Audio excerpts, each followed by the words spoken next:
If you study ancient classics in the first year of your BA at the University of Galway, you will have the chance to study the Roman poet Virgil. Virgil lived in the 1st century BC and is best known for his work titled the Aeneid. This is a book-length epic poem about the origins of Rome itself. The Aeneid is named after its hero, a Trojan warrior named Aeneas. After the Greeks destroyed Troy at the end of the Trojan War, Aeneas is forced to flee his burning city, carrying his aging father on his back and taking with him his young son.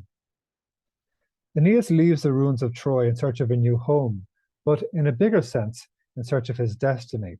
He's continually blown off course by his enemy Juno, queen of the gods, and along the way he stops in Carthage in North Africa and has a love affair that almost derails the entire plan.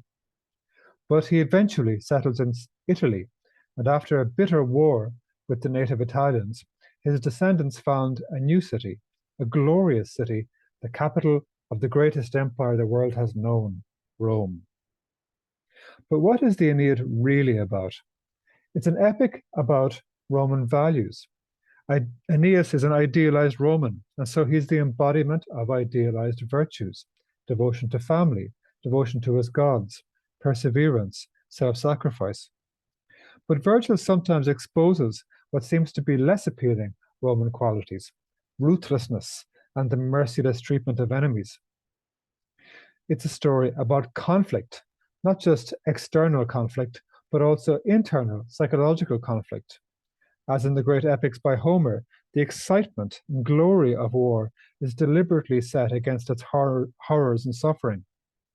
There's a similar tension between personal freedom and social responsibility. Aeneas must choose between love and duty, between his own happiness and the national mission. It's also a story about propaganda. At the time of writing, in the 20s BC, the most powerful man in Rome, Augustus, was busy making himself the first Roman emperor.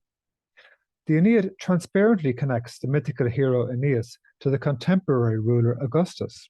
Both are presented as heroes, true Romans, self-sacrificing bringers of peace, each the savior of his generation. But did Virgil really support Augustus and the business of empire building? Or does he subtly undermine that propaganda by exposing the callousness, pride, and human suffering behind the ruling regime? He leaves clues throughout the poem, but in the end, he forces readers to make up their own minds. This module will teach you how to read Latin literature. We will analyze the text from various critical perspectives. We will focus especially on the concept of intertextuality, showing how Virgil uses allusions to Greek literature to create subtle and sometimes very surprising literary effects. We will look at social history, focusing especially on gender roles and sexuality. And we will find out why Virgil's Aeneid became the most important work of Latin literature, almost immediately from the time of its publication, an instant classic.